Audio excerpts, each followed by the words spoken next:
এক ঝাঁক লোটাসের ফটোতে আমি এতটা ভালোবাসা পাবো ভাবিনি।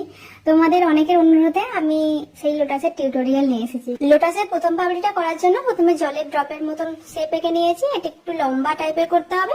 এবার দ্বিতীয় পাপড়িটা করার জন্য প্রথম পাপড়ি থেকে একটু ছোট করে দ্বিতীয় পাপড়িটা করবো। লোটাসের মিডিলে দ্বিতীয় পাপড়িটা জুড়ে যাবে। এবার দ্বিতীয় পাপড়িটা যেখানে জয়েন হয়েছে সেখান থেকে হালকা কার্ভ করেছি। এবার কার্ভ করে তৃতীয় পাপড়িটা করার জন্য লোটাসের একদম নিচে থেকে রাউন্ড করে উপর দিকে তুলে দিয়েছি। এভাবে প্রথম লোটাসটা কমপ্লিট হয়ে গেছে। এবার এই ডিজাইনটা ভালো লাগে যখন আমরা 2-3টে লোটাস একসাথে এক জায়গায় এঁকে বেঁকে যাবে, তো এই জিনিসটা দেখতে ভালো লাগে। তো আমাদের চেষ্টা করতে হবে যে একটা লোটাস যদি উপর দিকে মুখ করে থাকে তাহলে দ্বিতীয় লোটাসটা হয় ডান দিকে মুখ করে থাকবে বা নিচের দিকে মুখ করে থাকবে, একটু এঁকে বেঁকে, বা কোনো লোটাসটা সামনের দিকে আছে বা কোনো লোটাসটা ওই প্রথম লোটাসের পিছন দিক দিয়ে বেঁকে গেছে। তো এরকম নানা ভাবে আমরা যত এঁকে বেঁকে লোটাস গুলো করতে পারবো তত ডিজাইনটা আরো সুন্দর লাগবে। এখানে শুধু লোটাস না, আমরা কলি দিতে পারি, লোটাসের কুঁড়ি দিতে পারি। আমি এখানে এক রকমের ডিজাইন করে দেখালাম, এর আগে আমি ছবিতে অনেক রকমের ডিজাইন করেছি, ওটা সম্পূর্ণটাই আমি নিজের মন থেকে করেছি। তোমরাও চাইলে করতে পারো, সেরকম কোনো কঠিন না। শুধু একটু দেখতে হবে যে লোটাসের ডালগুলো যখন করবে তখন একটু স্মুথলি বাঁকাতে হবে, কারণ কোনো টেরা বেঁকা ভাবে বাঁকালে হবে না। লোটাস, কলি, কুঁড়ি এগুলো করার পর যে জায়গাগুলো ফাঁকা পড়ে আছে সেগুলোতে আমি পাতা দিয়ে ভরাট করে দিয়েছি, কারণ এটা তো কাটওয়ার্ক ডিজাইন।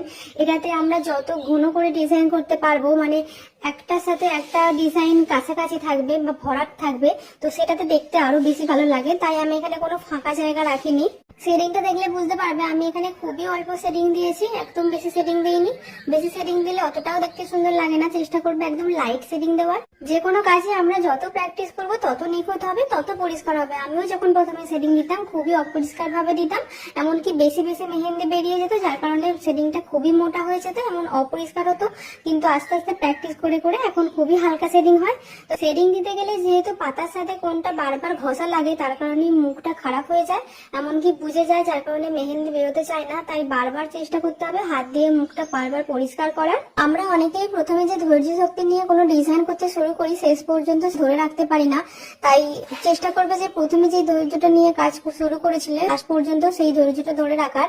নয়তো আমরা অনেক সময় এটা করি যে স্ট্রাকচারটা খুব সুন্দর ভাবে করি, এমনকি শেডিং এও সুন্দর ভাবে দিই, কিন্তু লাস্ট মুহূর্তে যখন বর্ডার লাইন ফিল করি তখন আর এই বাইরের আউটলাইনে না করে ডিরেক্টলি বর্ডার দেওয়ার চেষ্টা করি, তার কারণেই পুরো ডিজাইনটা খারাপ হয়ে যায়। কারো কারো মনে প্রশ্ন থাকে, আমরা এই ধরনের ডিজাইন করতে গেলে কি শুধু অর্গানিক মেহেন্দি দিয়ে করতে হবে, অন্য মেহেন্দি দিলে কি ফিনিশিং খারাপ হয়ে যাবে? তো এমন কোনো ব্যাপার নয়, আমরা কাবেরি মেহেন্দি দিয়েও বা অন্য মেহেন্দি দিয়েও কাজ করতে পারি। তবে যেহেতু এখন অর্গানিক পাউডার খুব অ্যাভেলেবেল, তো চাইলেই আমরা পেয়ে যাই। তো চেষ্টা করবে অর্গানিক পাউডার বাড়িতে গুলে নিয়ে কাজ করার, সাথে অয়েল দেওয়ার কোনো প্রয়োজন নেই। 2 চামচ